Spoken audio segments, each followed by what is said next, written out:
형제들아 내가 이것을 말하노니 혈과 육은 하나님 나라를 이어받을 수 없고 또한 썩는 것은 썩지 아니하는 것을 유업으로 받지 못하느니라. 보라 내가 너희에게 비밀을 말하노니 우리가 다 잠잠할 것이 아니요 마지막 나팔에 순식간에 호련히 다 변화되리니 나팔 소리가 나매 죽은 자들이 썩지 아니할 것으로 다시 살아나고 우리도 변화되리라. 이 썩을 것이 반드시 썩지 아니할 것을 입겠고 이 죽을 것이 죽지 아니함을 입으리로다. 이 썩을 것이 썩지 아니함을 입고 이 죽을 것이 죽지 아니함을 입을 때에는 사망을 삼키고 이기리라고 기록된 말씀이 이루어지리라. 사망아 너희 승리가 어디 있느냐? 사망아 내가 쏘는 것이 어디 있느냐? 사망이 쏘는 것은 죄요 죄의 권능은 율법이라. 우리 주 예수 그리스도로 말미암아 우리에게 승리를 주시는 하나님께 감사하노라. 그러므로 내 사랑하는 형제들아 견실하며 흔들리지 말고 항상 주의 일에 더욱 힘쓰는 자들이 되라. 이는 너희 수고가 주 안에서 헛되지 않은 줄을 알미라. 아멘.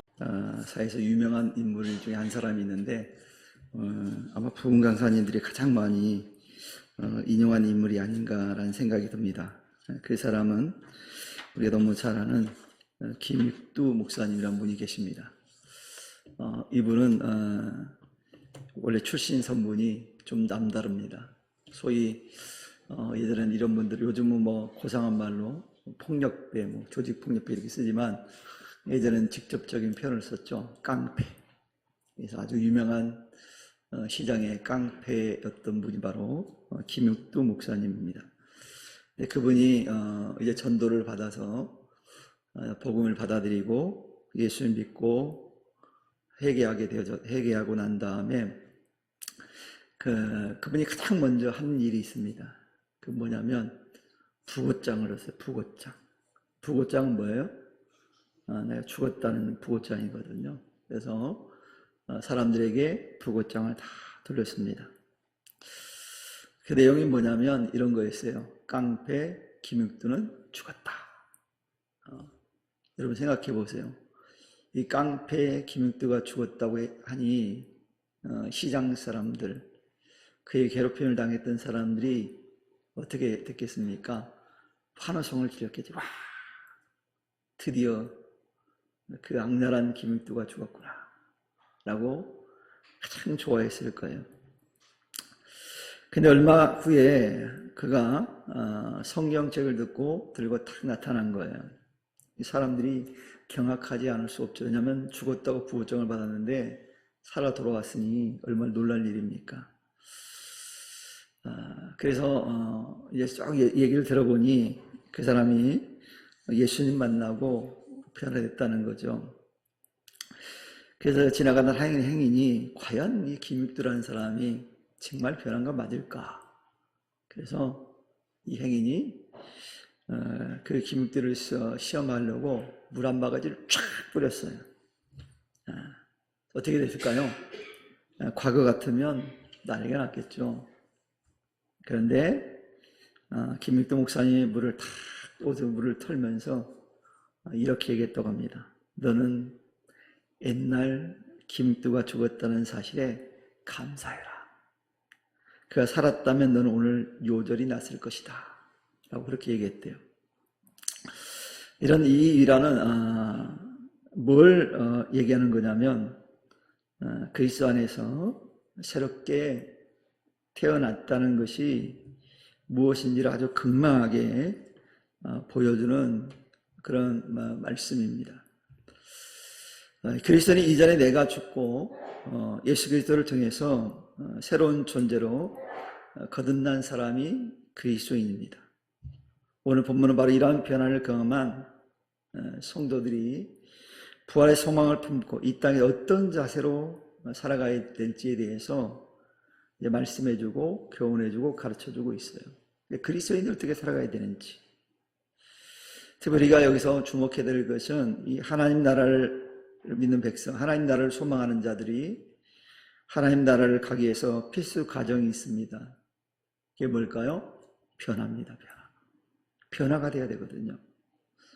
오늘 본문 50절에 보면 바울은 단호하게 말씀하고 있어요. 뭐라고 말씀하냐면 혈과 육은 하나님 나라를 이어받을 수 없고 또한 썩는 것은 썩지 아니하는 것을 유업으로 받지 못하느니라 이렇게 말씀하고 있어요. 여기서 혈과 육이라고 하는 것은 뭘 얘기하냐면 유한하고 부패할 수밖에 없는 어떤 인간의 육신을 의미합니다.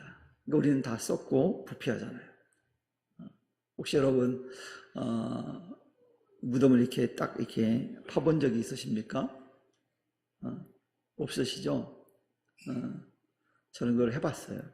우리 아버지 이제 돌아가시고 이 무덤을 써서 장례를 했는데 우리 어머니가 자기 살아가기 전에 야 니네 아버지를 좀 해서 화장을 했으면 좋겠다 그래가지고 한 적이 있어요. 그런데 딱 보니까 그래서 다 열고 관을 탁 열었는데 관도 없어졌죠. 나무관이니까 다 썩고 없어졌죠.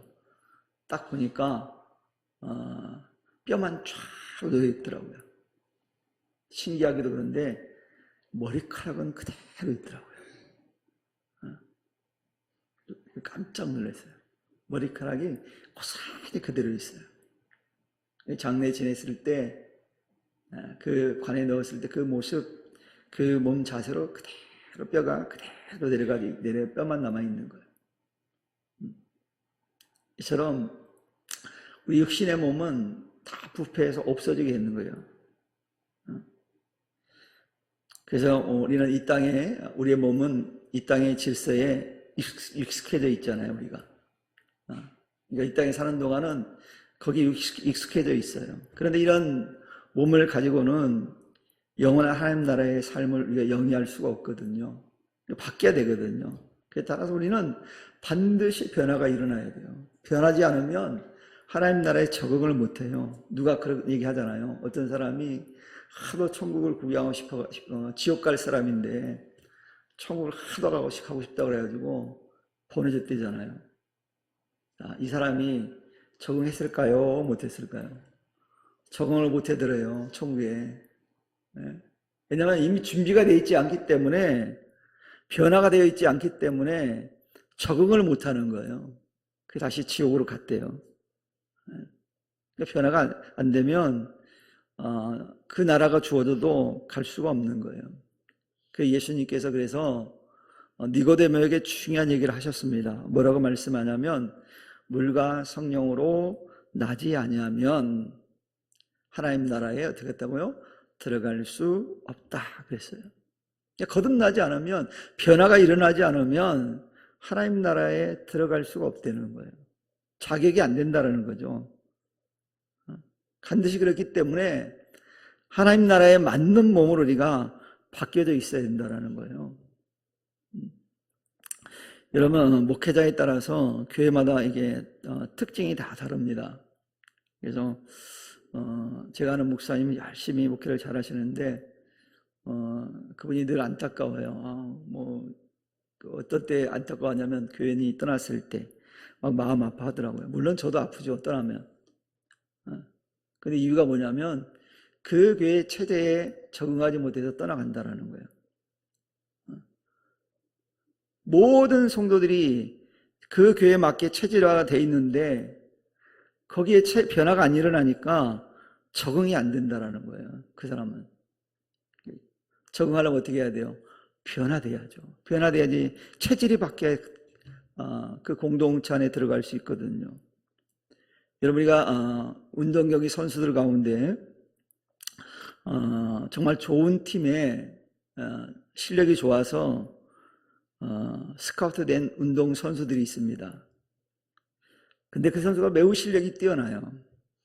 그런데 외국으로 스카우트 됐다가 실패하고 돌아오는 선수들이 있어요. 왜 그럴까요? 실력이 있는데. 실력이 있는데 왜 돌아와요? 그 이유를 살펴보면 대부분 그 나라의 문화에 적응 못해서, 또 그 팀이 추구하는 전술에 적응하지 못해서 돌아오는 경우가 많아요. 즉, 내가 변화해야 되거든요. 그 문화에 내가 맞춰야 되거든요. 우리나라도 외국 사람들이 참 많이 들어와서 삽니다. 근데 외국 사람들이 우리나라에 들어와서 오랫동안 사는 사람의 특징이 뭔지 아십니까? 그 사람들 우리나라 문화가 너무 좋대. 그래서 한국에 사는 거예요. 만약 그래 자기 나라식으로 이 땅에 산다면 그 사람도 얼마 가지 못하고 적어 가지 못하고 자기 나라로 돌아갈 거예요.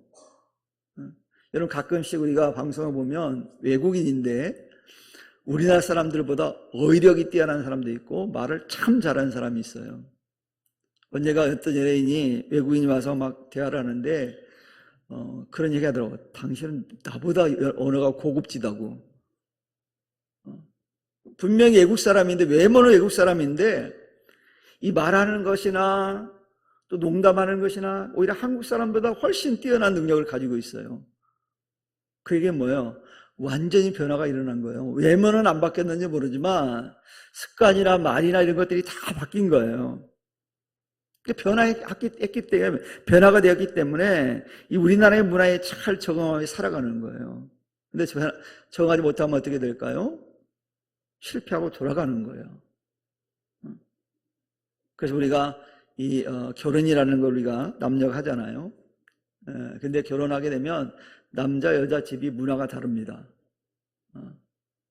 그래서 남자도 그렇고 여자도 그렇고 상대방의 집의 문화를 이해하지 못하면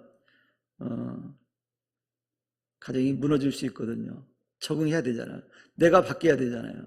그 바뀌어야지 내가 그 집안의 문화에 내가 적응할 수 있거든요. 변화가 일어나야 되는 거예요. 그래서 체질이 바뀌어야 된다는 거예요.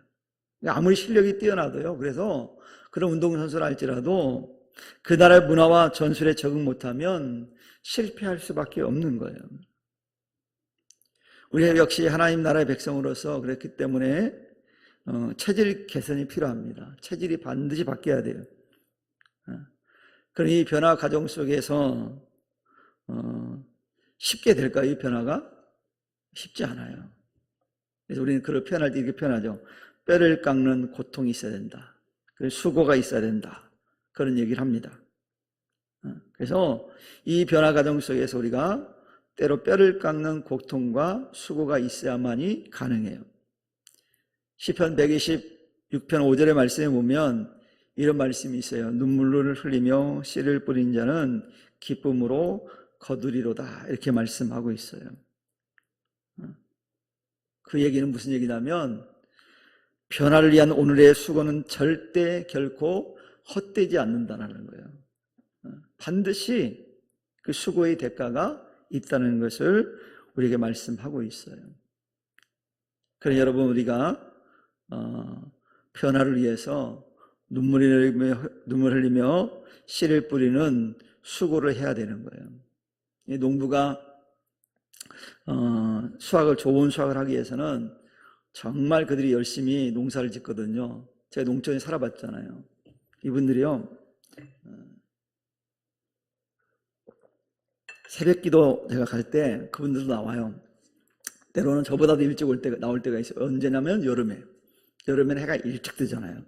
그러니까 그때는 저보다도 일찍 나오더라고요, 이분들이. 그렇게 농사를 짓더라고요. 지금도 여러분 이 동네에서 가장 일찍 문을 여는 데가 어딘 것 같아요? 떡집이 가장 일찍 엽니다. 새벽기도 올 때 딱 보면 떡집은 이미 문을 열었어요. 제가 아는 분도 남편은 목사님이고 여자분은 사모님이겠죠. 옛날 전사 생활도 했어요. 그런데 떡집을 합니다. 떡집. 막 되게 힘들어요. 가끔 연락 오면 목사님 너무 힘들어요. 막 그래요. 왜 힘들어요? 새벽에 일찍 일어나야 되니까. 그렇게 열심히 수고하는 떡집은 잘 되더라고요. 그 집이 떡집이 잘 됩니다. 그 집 떡이 맛있어요. 지금 어디 광교인가? 광교에서 지금 하거든요. 정말 떡이 많이 남는다고 그러더라고요. 잘 돼요. 그러니까 이분들을 그렇게 새벽같이 수고하니까 그 수고 헛되지 않더라고요, 보니까. 그리고 이 장사할 줄 알아, 이분이. 가면 막 오래된 사람들은 서비스도 막 주고 그래, 이분이. 그 집 떡을 가게 돼 있는 거예요. 수고는 절대 헛되지 않는 것을 이 주변에서도 우리가 볼 수가 있어요. 그리고 우리 성도들에게서 중요한 점은 뭐냐면, 우리 성도는요, 세상 사람들과 좀 다릅니다. 뭐냐면, 우리는 승리가 보장된 길을 가고 있는 사람들이에요. 이미 승리가 약속되어 있고 보장되어 있는 사람들이에요. 그래서 우리가 이 변화의 길을 끝까지 걸어갈 수 있는 이유는 이 싸움의 승리가 이미 보장되어 있기 때문에 자신 있게 걸어갈 수 있는 거예요. 특별히 바울은 그가 얘기하기를 오직 예수 그리스도만이 우리의 승리를 주시는 분이라는 것을 강조하고 있거든요. 여러분, 이스라엘 백성들이 홍해 앞에 딱 섰을 때 하나님께서 그 불평하고 원망하는 그 백성들을 향해서 모세를 통해서 말씀을 합니다. 뭐라고 말씀합니까? 너희는 두려워하지 말고 가만히 서서 여호와께서 오늘 너희를 위하여 행하시는 구원을 보라. 너희는 두려워하지 말고 가만히 서서 여호와께서 오늘 너희를 위해 행하시는 구원을 보라고 그 불평하고 원망하는 그들을 향해서 말씀하고 있어요. 이걸 통해서 승리는 우리의 힘이 아니라 하나님의 능력을 믿고 의지할 때 주어지는 것이라는 것을 분명하게 하나님께서 우리에게 말씀해 주고 있어요. 여러분, 이 운동 경기를 할 때 운동 경기에 참여한 선수는 자기 마음대로 해서는 안 됩니다. 작전이 있고 또 감독이 지시를 하고 정해진 규칙이 있어요. 특별히 달리기 같은 경우는 정해진 레인이 있습니다. 그걸 벗어나면 아무리 1등으로 돌아도 소용이 없어요. 그리고 출발을 잘못하면 실격입니다. 예전에는 100m 할 때 기회를 줬거든요. 2번인가 3번 줬는데 요즘은 한 번 하면 그냥 그 다음에 떨어집니다. 한 번은 봐주는데 그 다음 2번째 무조건 실격이에요. 그러니까 지키지 않았다는 거죠. 그러니까 아무리 실력이 뛰어나도 규칙에서 벗어나면 실격이 되는 거예요. 그러니 성도의 삶 또한 어떻게 됩니까? 내 뜻이 아닌 하나님의 방법대로 순종하며 나가는 과정이라는 것을 우리는 분명히 알아야 됩니다. 그래서 내 고집을 꺾고 주님의 뜻을 따르는 과정에서 더 많은 수고와 인내가 필요할 수 있지만 그 길은 어떤 길입니까? 이미 주님께서 승리하신 길이라는 것을 잊지 말아야 돼요. 그러니 견딜 수 있는 거예요. 이미 승리가 보장됐기 때문에 조금만 참으면 승리가 보장되잖아요. 그러니까 참아야죠. 승리가 보장되어 있는데 거기까지 못 가면 넘어지는 거예요. 하나님께서 소돔과 고모라 성이 멸망받을 때 하나님께서 롯에게 말씀하시잖아요. 산으로 가라고. 근데 참 핑계도 돼요. 거기에 가면 힘듭니까? 좀 가까운 데 없냐고. 그래 소알성으로 피하라고 그러잖아요. 그럼 끝까지 믿고 가야 되는데 롯의 아내는 어땠어요? 못 믿어왔어요. 그리고 옛생활이 그리워요. 그래서 뒤돌아보다가 소금 기둥이 됐다고 성경이 딱 나와요. 미련을 버리지 못하면 옛생활로 돌아가는 거예요. 그리고 이게 신앙생활과 믿음생활 하다가도 옛생활로 돌아가는 사람들이 종종 있습니다. 왜요? 그립거든요. 살다 보면.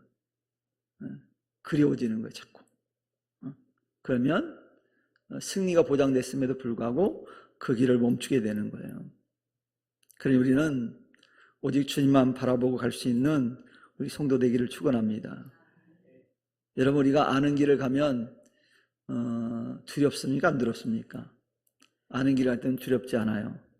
모르는 길을 갈 때 두렵죠. 이런 것처럼 부활의 주님께 우리랑 동행하시기 때문에 그 길은 너무도 안전한 길이에요. 저는 그래서 주님을 믿는다고 말하는데 주님과 함께하지 않는 사람은 참 두렵지 않을까라는 생각이 들 때가 있어요. 우리는 주님이 함께하니까 두렵지 않은데 주님 없이 사는 사람들, 두렵지 않을까? 그래서 사람들이 두려워서 연초가 되면 누굴 찾아갑니까? 안 믿는 사람들은 점쟁이를 찾아가잖아요. 무당을 찾아가요. 왜요? 위로받고 싶은 거예요. 뭔가. 근데 그 점쟁이가, 무당이 내 인생을 알까요? 내 미래를 알까요? 전혀 모릅니다. 근데 거기 사람들이 거기 현혹되거든요. 왜 그럴까요? 좀 위로를 받으라고. 두려우니까, 세상이 두려우니까 물어보고 싶은 거예요. 그래서 우리는 늘 부활하신 주님이 우리와 동행하신다는 사실을 잊지 않기를 축원합니다. 그러기 우리가 믿음을 가진 사람으로서 우리는 흔들리지 않는 소망과 이 거룩한 수고를 그래서 해야 됩니다. 바울은 스스로를 쳐서 복종시키면서 그는 이렇게 얘기해요. 나는 날마다 뭐 한다고요? 죽노라 라고 고백했어요. 이는 구원받은 성도가 하나님 나라에 합당한 삶을 살기 위해서 치러야 될 거룩한 몸부림이라는 거예요. 몸부림. 여러분, 바울이 수많은 위험과 이 고난 속에서도 낙심하지 않았던 이유가 뭐겠습니까? 그의 다름질과 수고가 절대 헛되지 않는다는 걸 알았어요. 그리고 그리스도의 날에 자랑할 열매가 될 것을 확신했기 때문에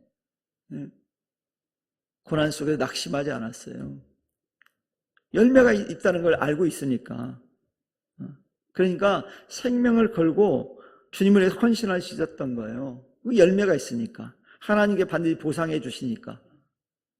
여러분, 보상이 되면요, 목숨 겁니다. 옛날에 보면 보스라는 사람 있죠. 보스. 이 보스, 조직 폭력배의 사람들 우두머리를 보스라고 그러잖아요. 보통. 근데 보스는 사장 이런 뜻도 있잖아요. 이게 보스, 사실 보스의 하는 역할은 뭐냐면 그 사람들을 에게 보상을 해주는 사람이 보스예요. 그러면 그 보스를 따르게 돼 있어요. 그러니까 훌륭한 보스는 못해요. 보상을 잘 해줍니다. 자기 사람에 대해서는 확실하게 보상을 해줘요. 그러니까 목숨 걸고 따르는 거예요. 우리 주님이 그런 분이라는 거예요. 우리가 따라가면 주님께서 확실하게 우리에게 보상하시는 분이에요. 그러니까 목숨 걸고 따라야 될 이유가 있는 거예요. 그래서 사도 바울은 날마다 주님을 몸부림치면서 생명을 걸고 주님을 따라간 거예요. 여러분, 창세기 요셉을 한번 보면 그는 형들의 배신, 그리고 종살이, 감옥 생활이라는 모든 고난을 겪었습니다. 근데 사실 그 과정 속에 보면 요셉이 잘못한 게 없어요. 인간적으로. 그러니까 억울하게 당하는 고난 옥살이였어요. 그리고 억울하게 형들에서 팔려갔잖아요.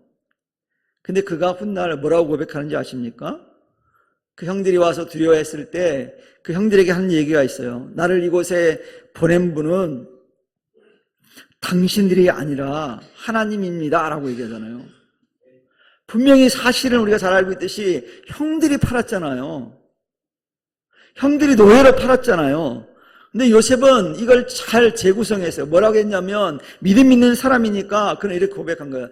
나를 이곳에 보낸 분은 당신들이 아니라 우리 하나님이 하신 일입니다. 얼마나 멋진 고백입니까? 요셉은 자신의 고통이 하나님의 생명 구원 사역을 위한 과정이었다는 걸 깨달았기 때문에 이런 고백을 한 거예요. 우리의 삶의 얘기와 고난도 마찬가지예요. 하나님 우리의 수고를 통해서 반드시 아름다운 열매를 맺게 하시는 분이 우리 하나님이시거든요. 그래서 우리도 요셉처럼 그런 고백이 돼야 돼요. 내가 이곳에 있는 것은 하나님 은혜였음을 고백해야 돼요. 여러분, 농부들이요, 새벽까지 아까 말씀드린 것처럼 열심히 땀 흘려 씨를 뿌리고 일하는 이유가 뭐겠습니까? 추수 때에 기쁨을 알기 때문에 그렇게 하는 거예요. 그걸 모르면 할 이유가 없어요. 여러분, 씨를 뿌리기만 하면 손해인 걸 알면 또 뿌리겠습니까? 절대 못 뿌리죠. 씨를 뿌리면 반드시 수습 때에 수확을 얻는다는 걸 알기 때문에, 그 원리를 알기 때문에 그 뿌리고 열심히 물을 주고 거름도 주고 비료도 주고 막 그러는 거예요. 왜요? 추수하거든. 그래야만이. 방치해버리면 안 되거든요. 저는 그래서 이 시골 살면서 이 채소 이 농사 짓는 사람들이 대단하다는 생각이 들어요. 이 사람 매일같이 봅니다. 그래서 매일 주인이 찾아와서 보는 그 씨앗을 뿌리고 찾아오는 그 채소밭은요, 잘 돼요. 근데 주인이 안 찾아오는 채소밭은요, 채소가 잘 안 돼요. 그 얘기는 뭐 제가 무슨 얘기를 하고 싶냐면, 그렇게 수고하면 좋은 결실을 얻는다라는 거예요. 여러분, 제가 있어 보니 농사 가운데 논농사 비교적 그래도 쉬운 농사예요. 논농사가. 그럼 논농사 지는 사람들 모내게 해놓고 그냥 관심 냅둘까요? 아니에요. 계속 와 봅니다. 잘 자라고 있는지, 병은 안 들었는지 계속 살피거든요. 그래서 수확을 얻는 거예요. 그럼 여러분, 우리는 부활의 산소망을 가진 자잖아요. 그럼 여러분, 우리는 그런 믿음을 가진 자로서 오늘 내게 주어지는 환경을 원망하지 않기를 바랍니다. 오히려 우리는 그렇게 재구성해야 돼요. 하나님이 내게 주신 사명의 터전이다 라고 우리는 재구성을 할 줄 알아야 돼요. 하나님 나에게 뭔가 바라시는 게 있으니까 이런 터전을 줬다라고 우리 믿어야 돼요. 그래서 오늘 58절의 말씀에 우리에게 이렇게 권면하잖아요. 그러면 내 사랑하는 형제들아, 견실하며 흔들리지 말고 항상 주의 일에 더욱 힘쓰는 자들이 되라. 너희 수고가 주 안에서 헛되지 않은 줄 알미라. 이렇게 말씀하고 있어요. 결론이 뭐예요? 우리의 수고가 주 안에서 헛되다? 헛되지 않다라는 거예요. 우리가 뿌린 씨야, 우리의 땀 흘림, 우리의 수고가 절대 헛되지 않다는 거예요. 주님을 위해 헌신한 거 절대 헛되지 않는다라는 거예요. 이게 손해보는 게 아니라는 거예요. 주님을 위해 헌신의 자리에 있는 것이 결코 손해가 아니라는 것을 우리가 분명하게 말씀하고 있어요. 세상적인 기준으로 보면 손해보는 것 같고 미치는 것 같고 그렇지만 결코 헛되지 않는다라고 성경에서 우리에게 분명하게 말씀하고 있어요. 그래서 반드시 우리의 수고 뒤에는 하나님의 이루가 있다는 거예요. 하나님 주시는 복이 있다는 거예요. 그리고 영광이 기다리고 있어요. 부활의 영광이 우리를 기다리고 있어요. 그러나 여러분, 우리는 어떤 위기 앞에서도 결코 흔들리지 않는 믿음을 가지시기 바랍니다. 주님이 함께 하는데, 주님이 역사하는데 흔들릴 이유가 없잖아요. 나무는 뿌리를 깊이 내린 나무는요, 비바람이 쳐도 흔들리지 않더라고요. 예전에 부사역자에 있던 교회를 짓고 장로님이 그 교회를 이렇게 가꾸는 걸 좋아하시는 분이 있었어요. 이분은 맨날 퇴근하면 교회에서 나무 심는 게 일이었어요. 나무 심고 꽃나무 심고 이게 일이었어요. 그러니까 제가 퇴근을 잘 못했어요. 그 장로님 때문에. 와서 일하시는데 어떻게 가요? 제가 음료수라도 하나 드리고 뭐 이러느라고 퇴근을 못했어. 근데 그 장로님이 그렇게 열심히 나무를 심어놨는데요. 그 해에 어떤 일이 벌어지냐면 태풍이 왔어요. 태풍. 그래가지고 다 쓰러졌어요. 그럼 여러분 그 장로님 포기할 것 같죠? 이 장로님이 또 와가지고 다 세워가지고 이제 지지대를 만들더라고. 그 다음에 지지대. 근데 여러분 그 교회 끝에 오래된 큰 나무가 있었어요. 근데 그 나무는요 하나도 상하지를 않았더라고요. 그 엄청난 태풍이 왔는데 그걸 보면서 야, 바로 저거다. 뿌리가 깊은 나무는 어떤 고난이 와도 어떤 어려움이 와도 흔들리지 않는구나. 저는 사실 걱정했거든요. 왜? 그 옆에 교회 식당을 이렇게 전놨는데 그게 덮칠까봐, 그 나무가. 근데 끄떡없더라니까요, 그 나무가. 장로님 심은 나무는 다 쓰러졌는데 그건 견디더라니까요. 야, 가지만 몇 개 부러질 뿐 튼튼하게 서 있더라고요. 그래서 사랑하는 여러분, 이런 것처럼 여러분 믿음이 절대 흔들리지 않기를 바랍니다. 끝까지 여러분 생명하고 여러분 믿음을 지키시기를 바랍니다. 그래서 주님께 예비하신 그 찬란한 승리의 열매를 거둘 수 있는 은혜가 우리 성도들에게 있었으면 좋겠어요. 특별히 헌신 예배드리는 우리 성도님들 삶과 이 가정에 하나님의 은혜가 물붓듯이 부어주시는 축복이 날마다 임할 수 있기를 주님 여러분 간절히 축원합니다. 기도하겠습니다. 하나님 감사합니다.